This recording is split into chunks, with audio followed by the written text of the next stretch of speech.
মাওলা আমি তো গুনাহ করেছি, তোমার দরবারের আসামি। মাওলা তুমি যদি মাফ করে দাও, আমাকে প্রশ্ন করার কেউ নাই, আমাকে জিজ্ঞেস করারও কেউ নাই, আমাকে আটকানোর কেউ নেই। বান্দা যখন অনুতপ্ত মন নিয়ে বারবার বলতে থাকে, রব্বে করিমের রহমত তাকাইতে থাকে, তাকাতে তাকাইতে এক সময় রব্বে করিম বলে, বান্দারে তোর বলার ধরনটা পছন্দ হয়েছে, তোর ডাকার ধরনটা পছন্দ হয়েছে, তোর চোখের পানি পছন্দ হয়েছে, তোর বলাটা পছন্দ হয়েছে।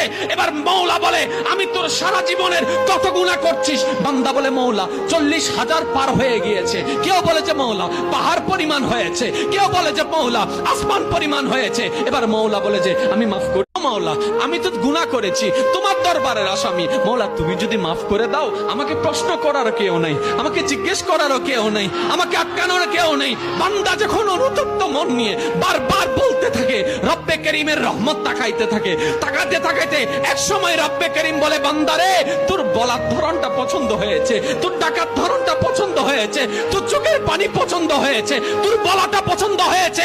এবার মওলা বলে, আমি তোর সারা জীবনের কত গুনাহ করছিস? বান্দা বলে, মওলা 40,000 পার হয়ে গিয়েছে। কেউ বলে যে মওলা পাহাড় পরিমাণ হয়েছে, কেউ বলে যে মওলা আসমান পরিমাণ হয়েছে। এবার মওলা বলে যে আমি মাফ করি।